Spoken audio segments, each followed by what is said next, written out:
And where are we on the ongoing matter? So far, we have narrowed it down to execute, hit it, and manifest. Manifest? Nobody likes that one. Hit it was Captain Pike's. Yeah, but you could put your own spin on it, like, hit it! I will take it under advisement. Oh, and Commander Stamets has requested to report on their analysis of the Navarre data. He says they have something. Well, hit it then. Right.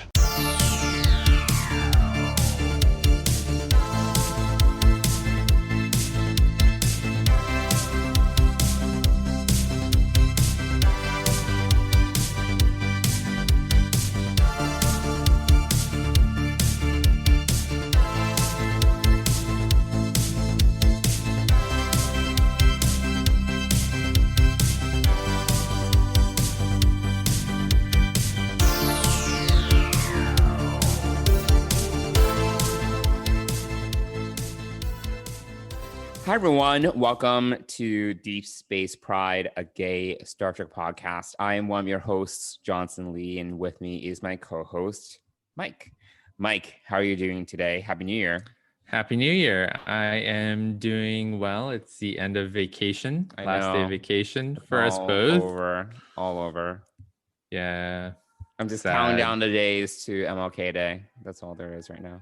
Oh, well, that's 2 weeks. Yeah, it's right around the corner. That's not far away. Yeah. Actually, I don't know if I have off for MLK Day, but, you know. Oh, right. Yeah. I do. I do for sure. I do know. Yeah. Because my new company is UK based, so I don't even know what holidays they technically celebrate as a company. So, I have no idea. Yeah, you start a new job tomorrow. That's exciting. I do.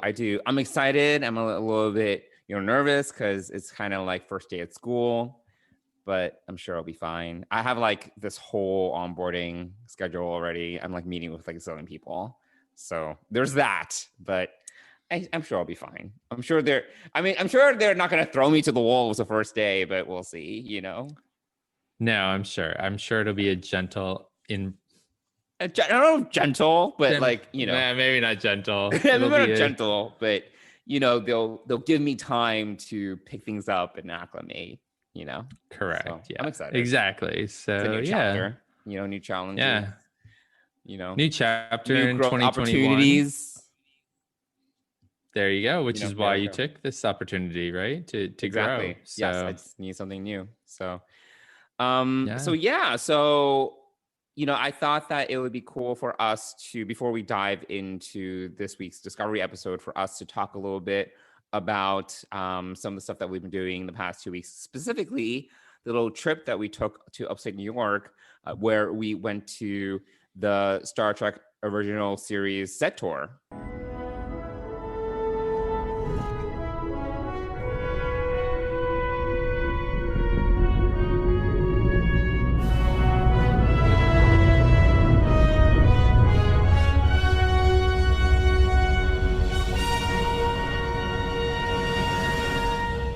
So, Mike, what did you think about it?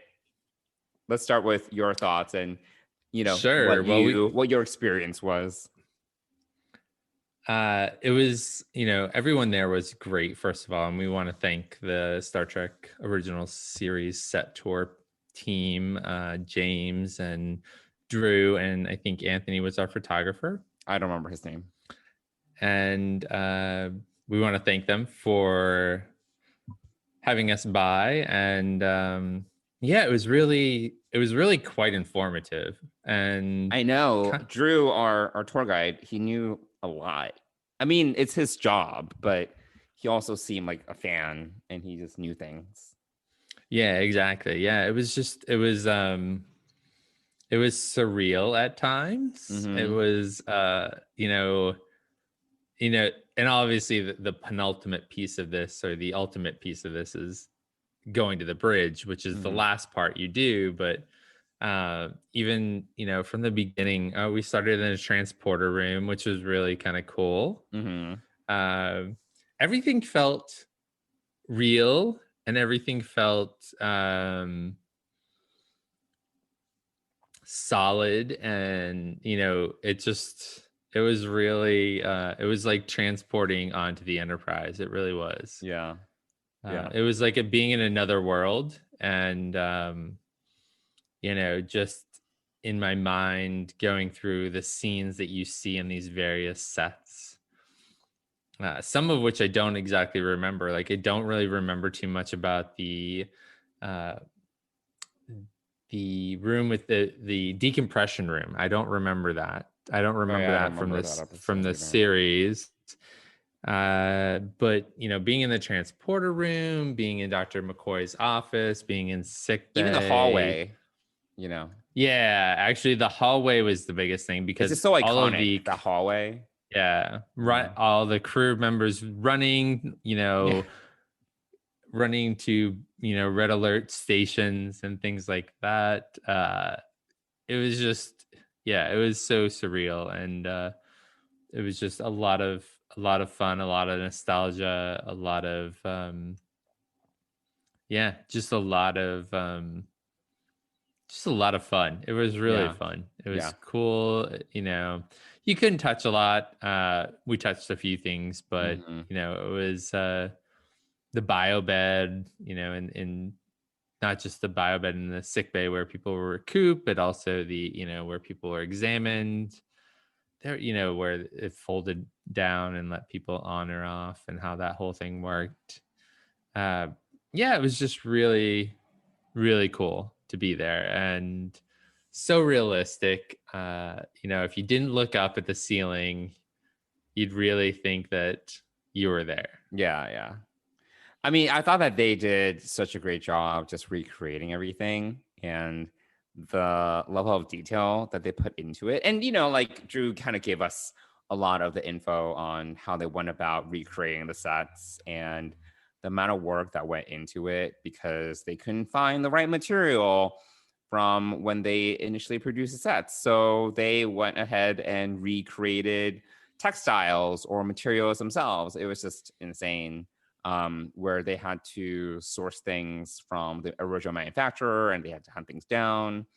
And just how much effort and love that they put into it was just really amazing. And I've also liked some of the background information. I'm sure I read it somewhere where, they like TV sets back then weren't HD. So the set designers knew that they had to make things really colorful so that they popped on screen, like things like that. And that would be the explanation as to why so many primary colors are used on the sets and things like that, like really make you appreciate even the original design and how innovative they were and how they thought about the user experience, and then how they would also repurpose everyday things like salt and pepper shakers, to make certain objects or certain tools as a way to save money or, just do something a little bit different, like just small details like that were really interesting.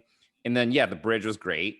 Obviously they replaced a lot of the screens with, modern day LEDs, but other than that, it was a very faithful recreation. And, you and I both thought that it looked so much smaller in person, than on screen, which is really interesting. It looked really cramped, actually. It was like not, I wouldn't be comfortable if there were chairs and more than like 3 people on the bridge. It's Yeah, really tiny. exactly. Yeah, the bridge was really small, and you definitely do not get that feeling when you're watching it. Seemed very spread out, and the banisters were lower than I thought. We got to sit in the captain's chair, which is really cool. Mm-hmm. But yeah, it was really small, and It was small. the way that Drew explained it is that the way that it was filmed with the parallax lens just made it seem roomier than that. Mm-hmm. And so that's really fascinating to me. I don't know what it is, how it does that, but that was the only set that felt not like real, to me, like that. that felt like a miniaturized version, and it was true. It's follows the blueprints that they got Yeah. I thought it was so interesting. from the studio, so Yeah. it's it is accurate to what they worked on, but man, it was small. Yeah. Yeah, and they did update some of the screens and whatnot, but still really, really cool to be on there and to sit to actually, my favorite part was probably walking through the bridge doors and Like the just turbo standing lifts? there. Stepping on, stepping through the bridge turbo lift doors and stepping onto the bridge and just standing there and like kind of looking over at like so many characters who walked onto that set. Throughout the 79 episodes of the original series. I mean, it's just really cool, And the other set that I really enjoyed that I thought was really cool was the conference room and how they, it was set up as the conference room, but it was also used as many other sets and redecorated, and the mess hall. Where they held the wedding from Balance of Terror, things like that were just, but that was the most fun sitting. I was sitting at the computer that Spock would sit at, and it just felt so real to be sitting there, like we could be sitting there and having a conference. So engineering is also very cool. Oh my gosh, I totally forgot about engineering. Yeah, I love engineering. Yeah.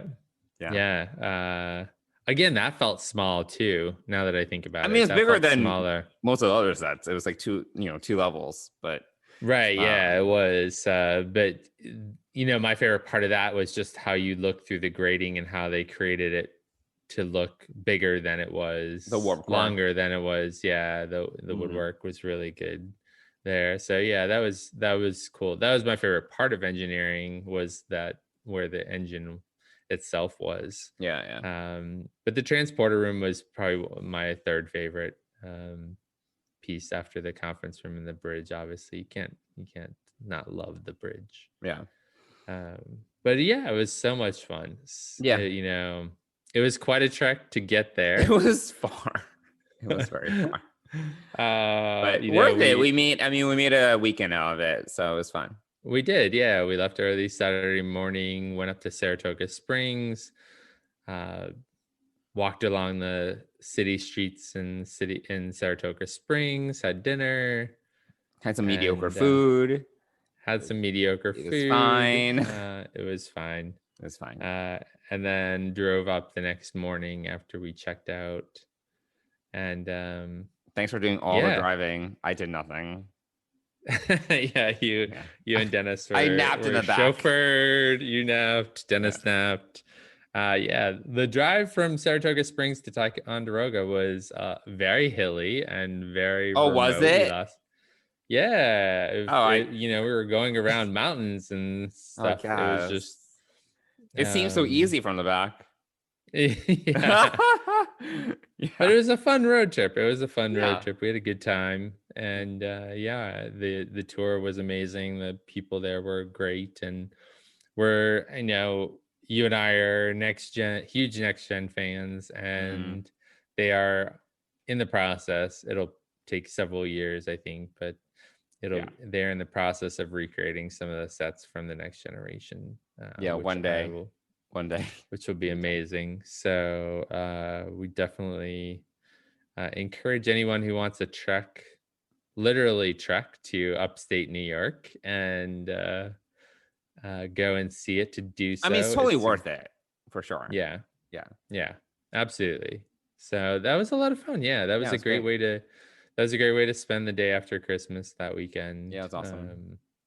Before we Dennis and I had to work on Monday, and then I was off, but you are on vacation. I was, but now we're all going back to work. So we're all going back to work. It's 2021.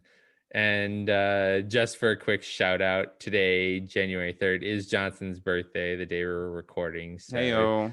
give some love to Johnson through emails and messages if you if you know how to reach us, how do our fans reach us if they want to share their thoughts I on mean, the tour or that's usually at the end, but I guess they yeah, can email usually, us. but we can do it. Yeah. Sure. They can email us at dspacepride@gmail.com, or they can reach us on social media at dspacepride on Instagram and Twitter. There we go. So yeah, and if you've been to the Star Trek set tour yourself, we would love to hear about your experience and how things were potentially like before the pandemic. Because when we went, it was just the two of us plus Dennis, who was there, but was he? I mean, he was present. He was present, but he wandered away quite a bit and He did. was not interested in all the stories and things like that. So, yeah, but he knew what he was getting in for. So he did. Yeah, he survived. Mm-hmm. Yep. So great. Well, we had a great time. Definitely go check them out. And they also have an Instagram account, which I don't know the name of. Original Series Tour, I think it's, or you know what? I like don't that. remember, unfortunately. I don't either. So well then, there it is. There it cool. So are we ready to jump into this week's Discovery episode? Yeah, let's spill some Trek. Adira can write an algorithm that can find and decode it. How long will that take? Not more than a few hours. She's pretty fast. Update me the moment you have something, Commander. Of course.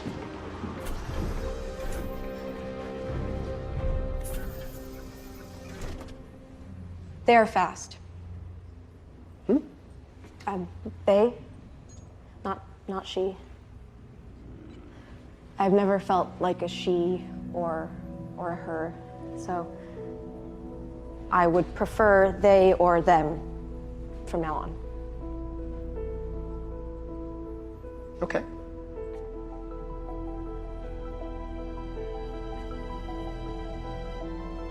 And I've never told anyone but Gray.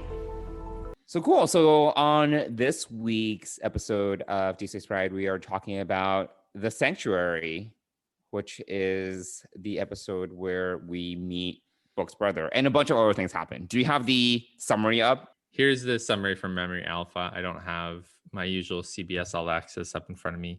Burnham and the USS Discovery crew travel to Book's home planet to help rescue it from Osira, the formidable leader of the Emerald Chain. Meanwhile, Stamets and Adira continue their search for valuable information on the origin of the burn. And this week's episode was directed by none other than the most famous and Picard's number one, Jonathan Frakes. Yeah, I think he directed like 3 episodes this season. Yes. Yeah, he did a lot. Yeah. He just directed the latest one. The most recent one, yeah. Yeah. So cool. Mike, what did you think of this episode? So, yeah, and you and I were talking before we started recording. You know, there's sort of 2 halves to this episode, right? We wouldn't have one half without the other, but and they are connected, and the connection is obviously Osira and the Emerald Chain. We meet Osira for the first time here, but really what I found more interesting was the stuff happening on Discovery, less so than the happenings on Kwejian, with Book and Michael and his brother, whose name escapes me at the moment. Kahim, right? Yeah. So, you know, that whole piece of the story was, you know, as you might put it, was it another fetch quest? I mean, this wasn't a fetch quest because they weren't going to Kwejian to get something. Technically, they were there to protect it. So, I mean, I would say technically. Well, they couldn't protect it, right? They were, you know, the Federation has no jurisdiction or whatever. No jurisdiction, so they were going as observers. Yeah, I would say it's not a fetch quest because they didn't go there to get like another piece of the data or like whatever, you know, to get to the source of the burn, yada yada, you know. So okay, I gotcha. All right, less so a fetch quest. Less so. But I felt like the stuff on Discovery happening was much more crucial and, I agree. and much more interesting than what was happening on the planet. So, one of the biggest things that I think is important here is that we talk, the Stamets and Adira piece of this. And which I totally forgot happened in this episode, by the way. It wasn't until, like I was rereading the Memory Alpha summary that I was like, oh yeah, that happened. Yeah, I mean, it that was was actually pretty important. Yeah, that was definitely really important. Other than meeting Osira for the first time, what happens both between Adira and Stamets, and also what they're working on, which is the data, right? The burn data,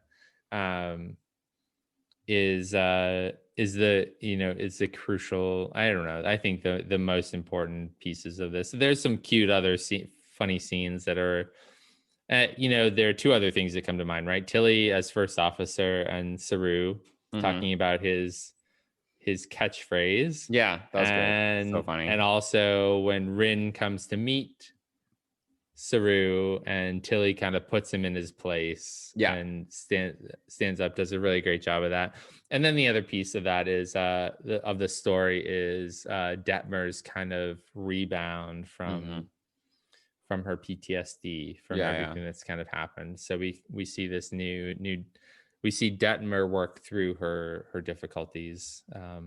Actually, there's a lot happening in this episode if you think about it, because you have Detmer, you have Saru and Tilly, you have Colbert and Georgiou, and then you have Stamets and Adira. See, you even forgot about that. There's they actually squeeze a lot in. I think it's like one of those catch-up episodes where they're like, let's check in with everyone else because the primary storyline is actually not that great. So let's just do let's just make everyone progress a little bit.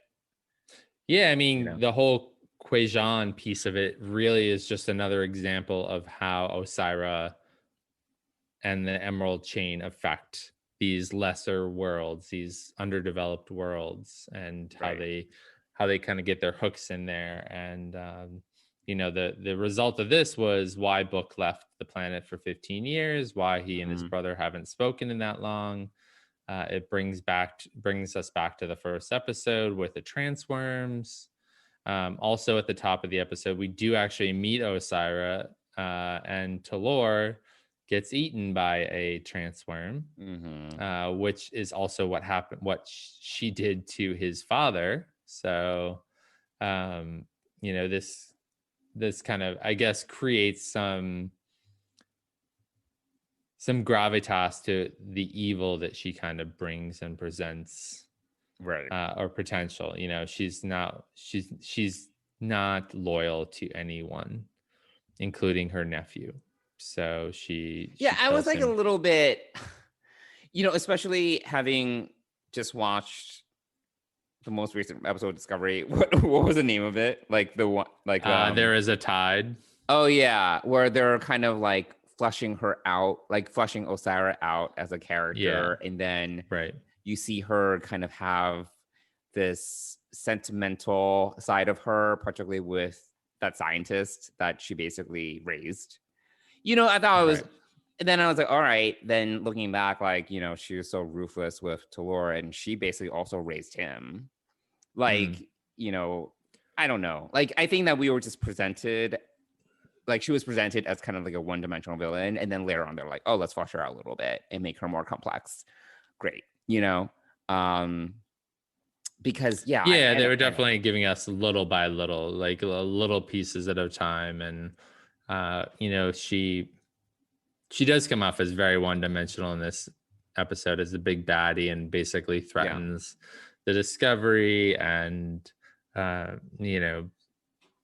it's actually Tilly who comes up with the idea. Isn't it Tilly that comes up with the idea that that Detmer, like, basically Detmer go and take Book's ship and attacks it to save the planet, essentially. So I mean, I guess we do learn a couple of things. She's very manipulative. She seems very Orion-ish, right? She's really living up to what we know about Orions, and she gets more depth in There Is a Tide, which is the most recent episode, the penultimate episode of this season. So But yeah, so she's threatening, seeing her face on the bridge screen, and just, it's almost like threatening without any real backing it up. Like we haven't really engaged it. We've heard about the Emerald Chain so much so far. Actually for the last 2 episodes, we've heard a lot about them and their movements and things like that. But now we get to meet the big baddie of, and she's played really well by Janet Kidder, I think. She actually does a good job. And then I've seen some of the BTS with her, where she's kind of talking about Osara, and she actually gave Osara a lot of thought as a character, which I appreciate. I don't know. I mean, Osara's fine. I mean, she's kind of a foil to our Discovery crew, and I mean, she doesn't come across as a huge villain. I mean, she's really just a foil. Right. And, actually, and one of the things that I thought about is that at that time, I felt like she's not the big baddie, right? I didn't get in this episode, I didn't really get the impression that I felt like she was still serving someone else. And we don't really, we find out later that that's maybe not the case, but who knows? But yeah, it felt like she was kind of a minion of someone else to some extent, but so we have her attacking the planet looking for Book and for Michael, and that's solved by Tilly and Detmer. All right, Quajon saved, everything's fine, but let's get into the stuff that we really care about, which are the character moments, and certainly the Adira Stamets moments here. Gray has kind of left her. Poor Stamets Ian Alexander had very little to do this season, I have to say. He was like, I don't know, he's kind of sidelined. I thought he would do more, but no, not to be. But I've said this before. We have a plethora of characters on this show. I agree. I think they just made a big deal of his introduction this season. Yeah. So I thought he'd have more to do. I agree. There's a lot of characters. Yeah. And I think that as we're sloughing off other characters like Nan and Giorgio in the next 2 episodes, we're tightening up who maybe this show will focus on. I don't know.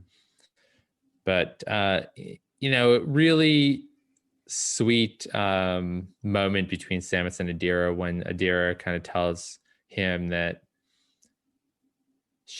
they don't really identify with the pronoun she, and if he Stamets would use they them as kind of her pronouns, and he just looks very proud and is happy to do that for her. But I think it brings an endearment that we see later on in the episode Sukal, which, where he's talking about his family. And even there is a tide, he's really started to form a family. And so it's him and Culber and Adira and Gray, and that's his family. And you kind of see this. This is like a proud, fatherly, in my opinion, look on Adira as they share that piece of them. And then there's another scene later on in the show where they're playing music together, and Adira kind of comes to terms with or shares with him about the loss of Gray, right? And so that so I think that they really are formulating this relationship, this family unit within the larger Discovery family really nicely. So I was really impressed with that. Did you have any other thoughts on that piece of it? Yeah, no, I think I thought that they have been doing a good job focusing on the evolution of their relationship. And one of the things that I mentioned when they had all the casting news, I was like, oh, I wonder how they're going to come out and say oh, like, you know, pronoun use. Like, what does pronoun use and all that? How does that happen in the 32nd century? You know, actually, remind me, in terms of Gray's character, did they ever talk about that Gray is transgender? Other than the press release? I don't remember. I don't recall anything about his character being transgender. Oh, really? I thought the character was also transgender. I think it was. I'm just not remembering when or how that was.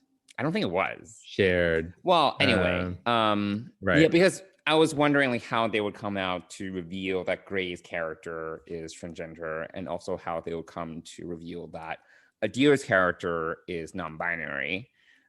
So it was interesting. You know, it's basically just like, you know, here's here's our preferred pronoun, you know, and Stamets is like, okay.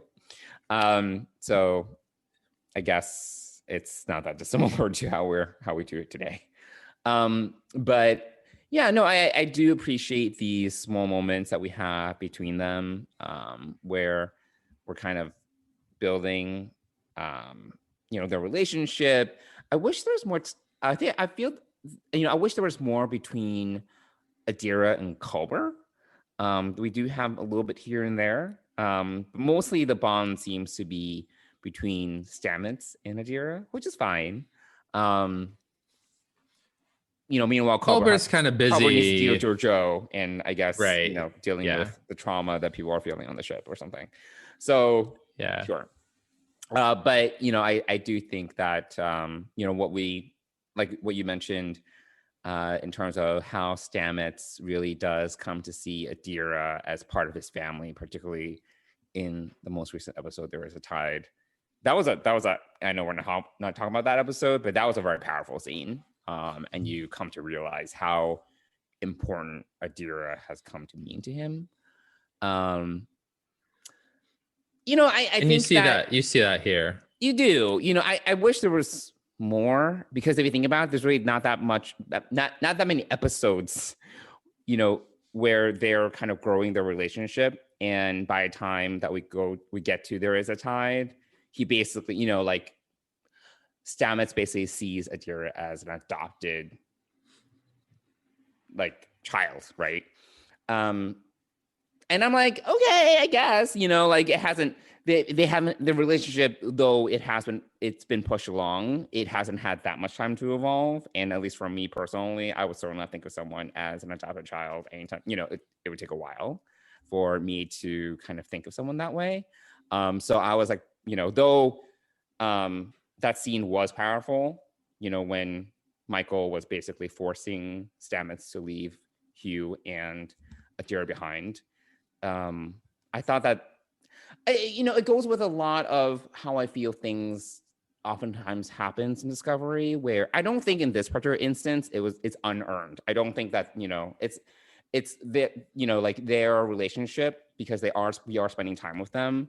By the time we get to the penultimate episode, that, you know, Stamets' feelings are unearned. But it is, to me, it does feel rushed, because it's not like we spent all this time with them together and see, because if there was this like DS9 or TNG, we would have like 22 or 26 episodes to explore the relationship, you know, all this time. But because we're limited to like 13, 14 episode seasons, and things just happen so fast, I'm just like, oh, that happened very quickly.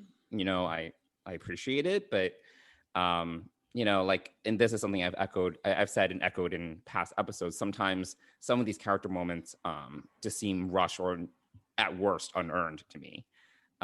So anyway, but yes, I did appreciate the scene in of itself, for sure. Yeah, and I think that you know, there have been little moments all along, you know, where she redesigns the spore drive for him. She helps him remove the stunts, or the stunts, or whatever. Yeah. Mm-hmm. You know, he accepted her and her thoughts and her fact that she was talking to Gray and didn't know how, but completely openly accepted that right from the beginning.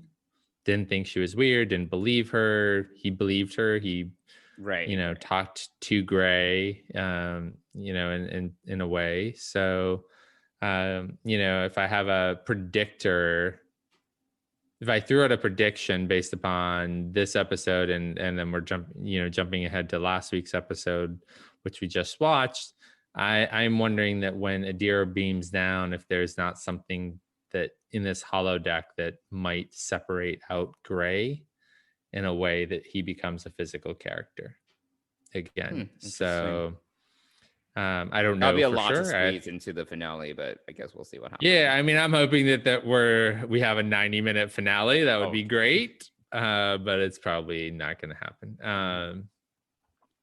But anyway, yeah. But yes, I agree. Like, it's not like a Non and Michael situation where they've spent 2 minutes together and then they're crying by the time they're leaving each other, Yeah. They've definitely given us more to work with. Yeah, you just have to, you have to keep all of those little moments in mind as you kind of are watching this and realizing that the relationship is growing and building. Yeah. Just like the relationship between Tilly and Saru, as Tilly kind of first was very unsure about it in the last episode. The crew all encouraged her to say yes, and she's starting this episode walking down the corridor, taking him through all the things that are going on, and also talks him through what his catchphrase might be. So that was really cool. And then we see her conversing with him in the in a future scene where they're in the ready room and Rin comes in and disrespects the captain, and she puts him right in his place. So, and it's funny because Rin is played by her husband. Which I read that too. Which is just hilarious. So you get to see all these scenes. You get to see a scene with the two of them at the end of the episode where he's kind of off by himself, and Tilly comes and sits with him you see Detmer talking her friends all through the events on Book's ship and all of that. So there are some really great scenes with Tilly in this episode, and obviously we are both huge fans of Tilly. Yes, Tilly. We are, I don't know, I'm definitely team Tilly. For sure. And there's a lot of discussion about what's going to happen at the end of this season and who's going to be what and all of that, but we'll get into that later on. And to be fair, like, I didn't necessarily agree with Tilly being made first officer, but she has certainly stepped into her role. And I agree. I mean, like, the chain of command seems a little dubious to me that she would be the one to be promoted chosen to XO first officer. Sure. Like, I feel that she's done a decent job. So, and hopefully there's a rank promotion by the end of this season, right? Maybe hopefully she's like a lieutenant or a lieutenant commander by the end of this season. So I don't want like a Harry Kim situation where like he's for like 7 years. Yeah, we do not want that. No, we cannot have that. So what else? So we have Stamets and Adira. We have Culber and Giorgio, and that basically just kind of advances her storyline a bit. Is fine, Yeah, it's just I mean, it's a good reminder of, like, this is really like what's going on Discovery. This covers. Yeah, it was a check-in. It was a check-in with everyone. With everyone, which includes Culber and Giorgio, and sets up the next week's episode, which is pretty crucial, obviously, to Giorgio. We'll cover in our next episode. We'll cover both episodes of Terra Firma. But it was sort of a check-in episode where we kind of get to advance everyone's storyline, and we meet the big baddie of the season, and all of that. So that's all that, I think that's most of what we remember from the episode. And I mentioned this to you before we started recording, because I was like, what was this episode about? It was like, it really was a little bit of everything. And then the problem. Okay, so I also mentioned to you, for me, Book as a character he's fine. He's basically Michael's boyfriend, and I just really didn't care about Quajon, nor did I care about Book's relationship with Kaheem. Like, it just didn't do anything for me. I cared about everything else happening, like you were kind of saying, but I just, this was like, let's flesh Book out more as a character so he's not just Michael's boyfriend, and it was very serviceable in that fashion. Did I? Well, and care? this whole, yeah, no, but I think you're right in that respect. But it gave us a story that actually provided us with the check-in with everyone, right? Yeah, and advances like I said, I the care about burn. more of all that stuff. I just don't really care about Book. Yeah, I think he's an interesting enough character. I think he's a good addition to the crew. But again, we keep on adding on people, and the crew, we don't have the 26 episodes in a Deep Space Nine series where you get to meet and get to know all the characters, and they get fleshed out week to week. So yeah, I thought that this was an episode where the story gives Book and Michael something to do. And it basically takes Michael away from the ship enough to give us the opportunity to check in with everyone else on the ship. Basically. And we do get a wrap up of, hopefully they'll continue it, because I don't believe that any one moment in particular, especially what Detmer goes through, is going, I don't believe she's cured, or I don't believe that her PTSD is gone just by doing what she did in this episode. I think it gave her a lot of her confidence back, but I don't think I think it would be irresponsible of the writers to just kind of let that storyline kind of slide away completely. I don't know. Do you think it's gonna come back? I think it might get like a little repetitive. What else are they gonna do with it? Right. No, I don't necessarily mean that. Well, it can bring Culber into the fold as far as the doing more counseling. Well, if anything, if they do consider this part of the storyline wrapped up, I do hope that we do get to kind of go in depth a little bit more with the other characters on the bridge, and see what effects this all has on them. Not Boimler. Boimler?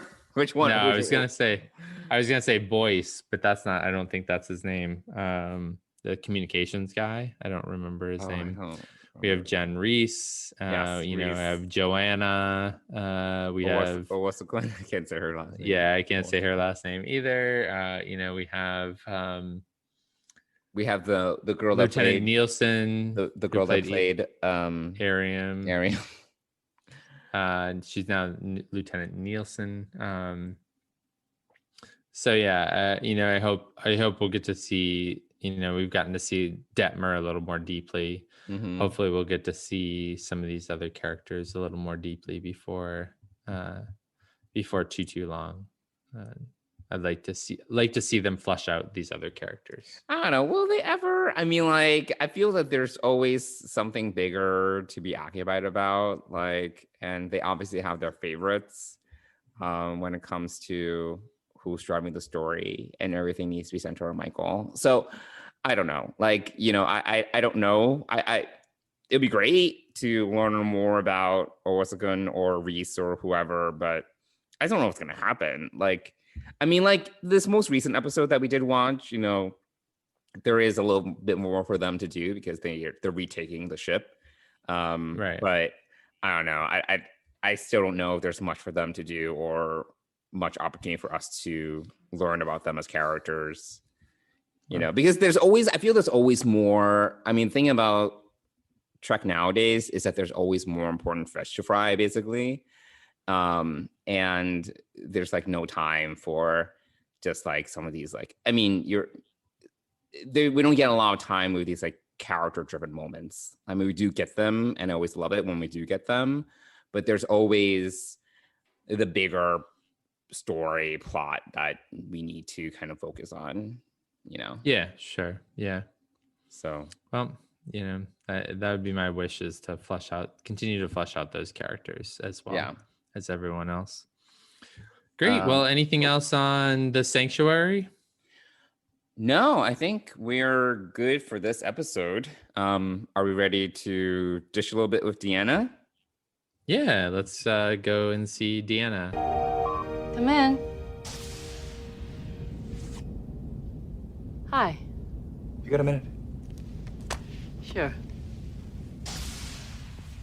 Cool. So Mike, what's been going on in your life? Tell me everything. Or tell our viewers everything. Or listeners everything. I know most of what's going on. Yeah, you know most of what's going on. I think, and I know that our listeners can kind of understand this as well. This holiday, this Christmas was a lot different than other years. We were relegated to not being able to travel out of state, so I didn't get to see my family in Massachusetts, which definitely affected me for a couple of days, I would say. Even though we had a good trip upstate, and all of that, there was still, some reminiscing, and also some sadness around missing that. So, that's part of it. We did have a couple of people over for dinner on Christmas night who didn't have plans and who didn't have a place to go. So we had a couple of people over and had a nice dinner, and that was great. So yeah, I think it was, I made an attempt at cinnamon rolls, which did not fare so well. But like last from night, scratch? Yeah, from scratch. They did not fare very well, though, unfortunately. They came out a bit flat. And so I was a little bit bummed about that. But I did last night. I did actually stumble across a very good, another recipe for cinnamon rolls. But, we're in January now. It's 2021, and vacation is over, and so is holiday eating and all of that. So that recipe will have to wait for another time. But we're one of our goals for this year is to get back into shape. Definitely running shape, and abs 2021. Abs 2021, and sign up for a race, at least definitely a half marathon, nothing more than that, but to have some goal to strive towards. So it was great to have some time off. I did work on the 28th, but then had the rest of the week off, and actually did some things around the house. I installed some lights. Yeah, you did. It looks so good. I fixed a fan.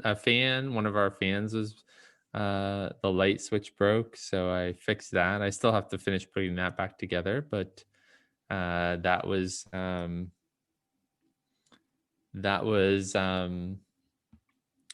done. So yeah, I felt pretty good about that. We're starting to just make a few changes to the house. We went on the way back from sorry, not on the way back. On New Year's Eve, Dennis, and I went to IKEA and got lost in the vortex of IKEA for 4 hours. I can't believe we were there for 4 hours, but it didn't feel I know. like 4 hours. It was great. It didn't. IKEA. Yeah. So yeah, I have to, I need to do a little bit more of a permanent setup with my office. So given that I will probably be spending most of 2021 working remotely. So, so there's that too. So, so did some things around the house and continue to make plans for around the house. So not only do I need to build out an office area, but we want to kind of, I've cleaned up and organized the kitchen a little bit better.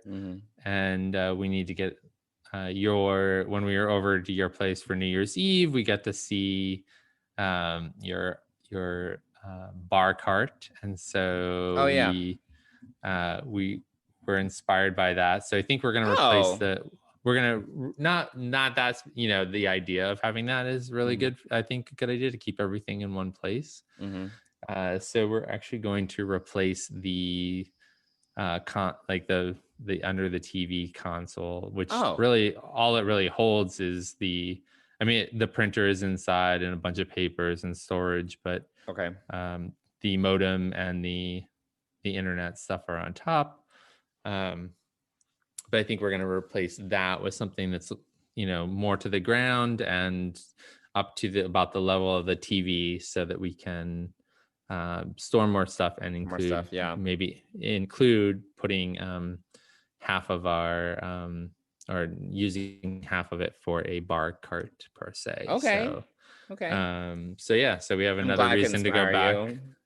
So we need to go. So we're going to go back to IKEA once I get some more measurements for my office setup and do a little more research. Although you also inspired me with, maybe I need to think about a custom solution for the office. So but we'll see. So it's a lot of stuff like that. Some days where I slept late and did nothing. I can't even say that I've watched a ton of TV even on this break. I can't. We did start watching the Bridgerton on. Did you? Yeah, on Christmas Day that's what we watched, and we watched a couple of episodes the other night. It's it's a period piece. It's interesting. It's So it's revisionist. It's no, it's different, and it's different enough, I guess. We did end up watching, so I think it was last episode, The Queen's Gambit. Not the Queen's Gambit. All right, the last episode you did. The last episode you talked about that Japanese yes, Alice in Borderland. Yes, Alice in Borderland. So that's what before we watched Bridgerton, and between the last episode that our listeners heard, and now between then and Christmas we binged Alice in Borderlands like in 3 nights, I think it was. That was exciting. When you get it sucked into a show like that and you want to binge it, I enjoy that. And it was 8 episodes, so it wasn't a lengthy binging. But it's also nice to watch a show where you don't know what's going to happen. Right. And you have some mysteries, and you're hoping that they wrap up the mysteries. Which did they? No. They did somewhat. But some, really, but some, not all. So and that's the problem with binging TV shows right now. Is or watching TV shows is you have no idea whether they're going to come back. No. It's been popular though. People have been talking about it, so I hope it gets renewed. I don't think they've announced it yet. So that's that's sort of what the last couple of weeks have been in 2020, and a couple of days in 2021.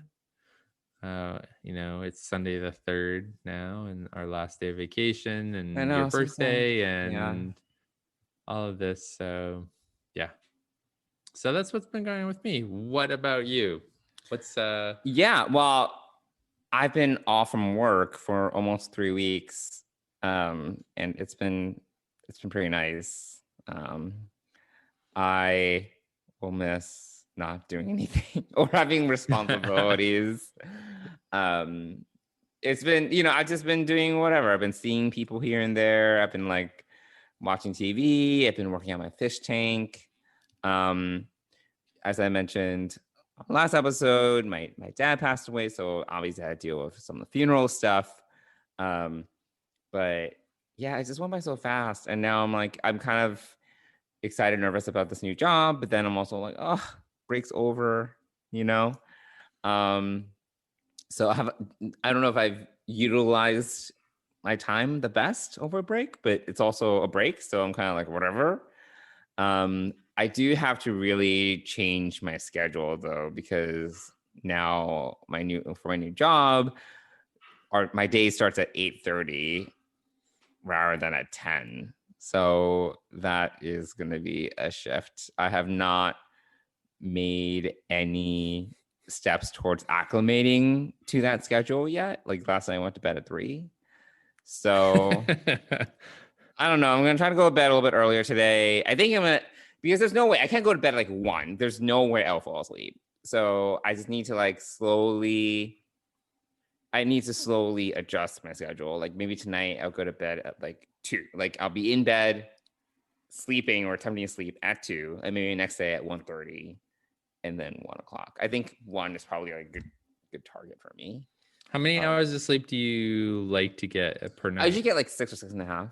Okay. All right. Yeah. So I'll go to bed at 1. I think that's actually a good time because then I'll wake up at like 7:30 or 7:40 or something like that. I think that'll be pretty good. Okay. So I just need to make steps to work towards that target. Yeah. I really should have been better. I really should have been working towards the target for the last week. But I'm such a night owl. So, but yeah, I think that's the biggest thing. I've been like, getting onboarded already. They're sending me my laptop password tonight, so I'll be able to log in. If I'm not going to log in tonight, I'm going to log in tomorrow. So things like that. Yeah. And yeah, there's like a 2-week onboarding schedule that they already sent me. Like I said, a meeting with like everyone. It's going to be like a lot to learn, but it's fine. New things, new challenges. And it's growth. exciting. You get to meet some new people and build new relationships. And yes, relationships, my favorite. So yes. Yeah. So yeah, it'll be good. I think that's really it. I've just been watching TV, like I said, working on my fish tank. And your fish tank is great. I mean, it is really beautiful. And when you had Dennis and I and Tony over for New Year's Eve, the 3 of us were kind of ogling the fish tank for quite some time. It's relaxing. It's like so interesting. There's it's a little ecosystem and everything. It is. Yeah.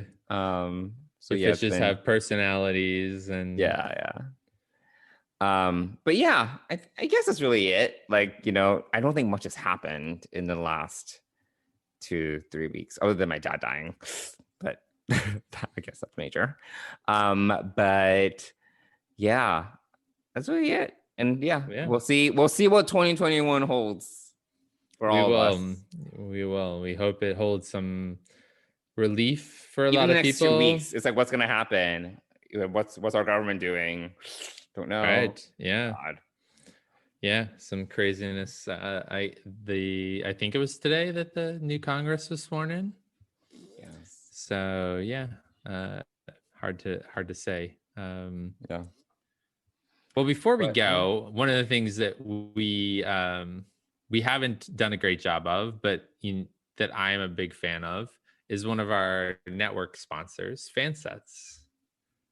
That's right, Fansets. So, and we don't have any particular copy on Fansets. Their pins of character.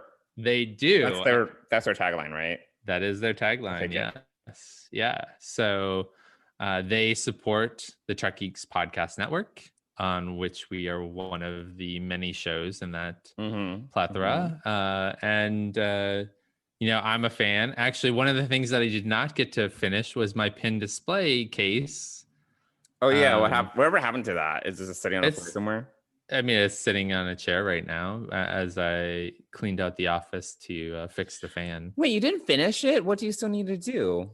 No, it won't close. So, I had all the pin. The backing, the staging or whatever you want to call it, the stuff that you stick the pins into, did not, was too big. So I have to actually unseal it, like unglue it or take it, and then cut it down so that it will close. So so that didn't really work out.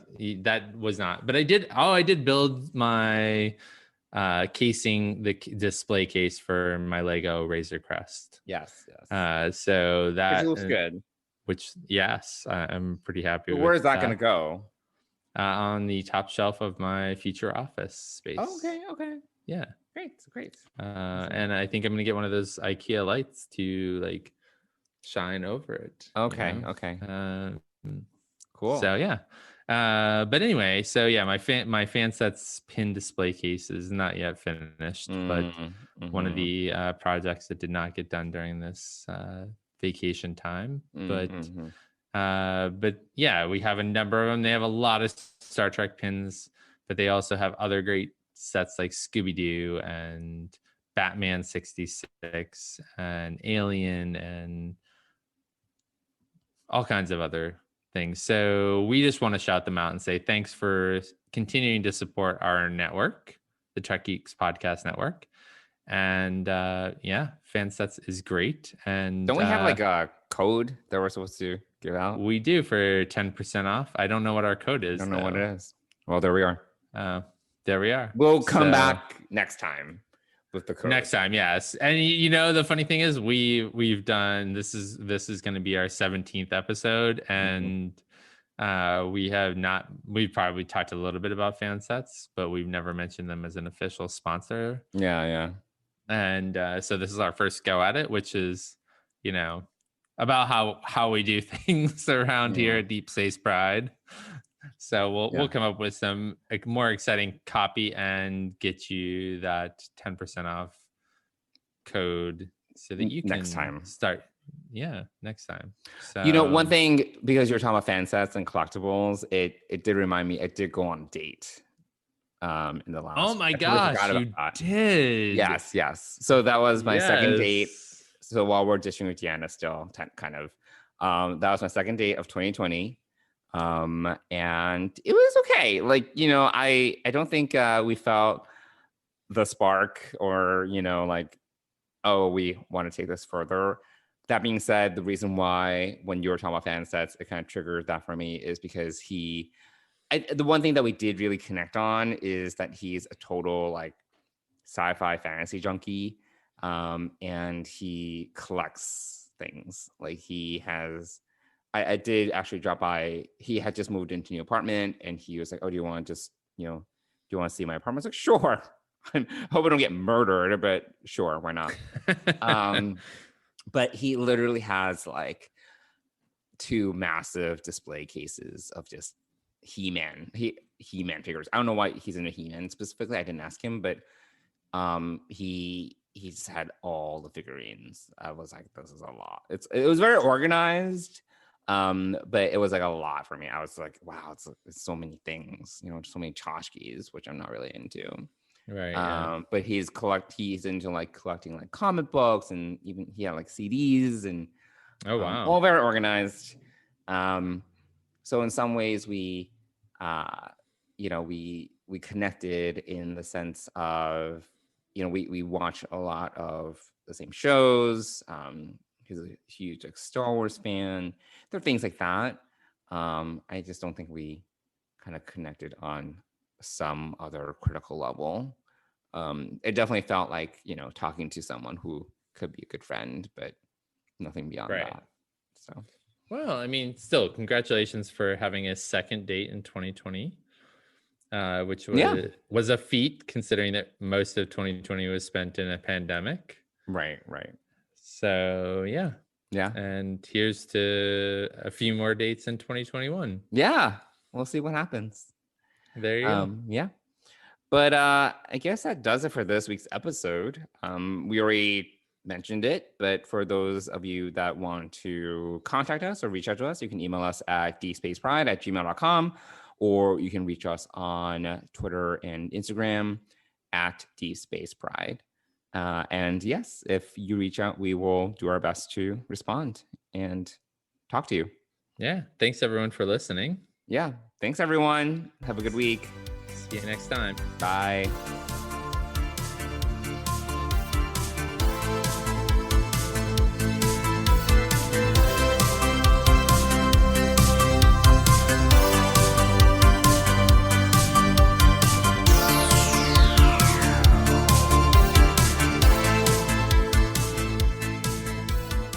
Deep Space Space Pride is a production of Coconut Media Works. Executive producers Bill Smith and Dan Davidson. For more great Star Trek discussion, discover the other shows of the Trek Geeks Podcast Network at trekgeeks.com or find us in Apple Podcasts, Spotify, or your favorite podcast app.